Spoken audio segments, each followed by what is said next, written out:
আজি আমি গোলাঘাট জিলাৰ সেউজ বল সপ্তাহ পালন কৰিবৰ কাৰণে আমি টেঙানী ৰিজাৰ্ভত আমি প্ৰায় 25জনমান ব্যক্তি আমি একগোট হৈ আমাৰ সেউজ বন্ধনৰ আৰু ৰটাৰী ক্লাবৰ হৈ জড়িতভাৱে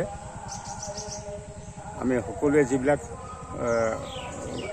খাদ্য বৃক্ষ গুটি আমি সংৰক্ষণ কৰি তাৰে চিটবল বনাই আমি প্ৰায় 20-22জন মানুহে আজি চিটবল সপ্তাহ হিচাপে আমি আগতেও উদযাপন কৰি আহিছোঁ। যোৱা 3টা বছৰে আমি উদযাপন কৰি আহিছোঁ। আজিও সেই পদক্ষেপে আজি আমি পদক্ষেপ লৈছোঁ এই টেঙানী ৰিজাৰ্ভত।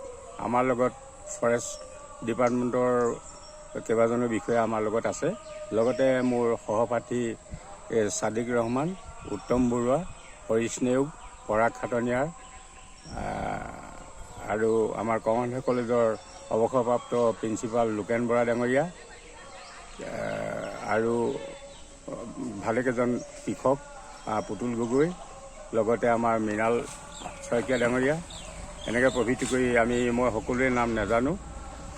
আমি আহি একগোট হৈ আজি এই চৰাই চিৰিকটিৰ কাৰণে প্ৰকৃতিক ৰক্ষণাবেক্ষণৰ কাৰণে আমি ইয়াত ইতিমধ্যে ফৰেষ্টে কিছু গছ ৰুইছে।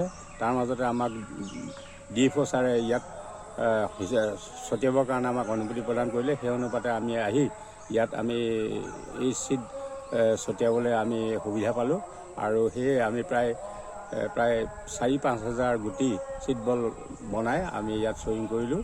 আৰু এই গুটিৰ পৰা ইয়াৰ অঞ্চলৰ যিবিলাক বনৰীয়া চৰাই চিৰিকটি তেওঁলোকে ভৱিষ্যতে ইয়াৰ গুটি খাই ইয়াত জীৱন নিৰ্বাহ কৰিব পাৰিব। আৰু প্ৰকৃতিত যদি চৰাই চিৰিকটি নাথাকে, জীৱ জন্তু নাথাকে, তেতিয়া আমি মানুহ জীয়াই নাথাকোঁ।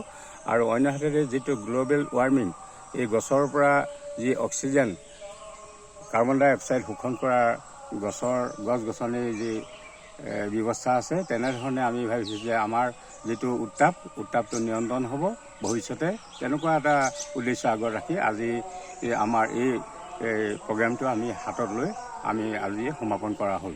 ধন্যবাদ।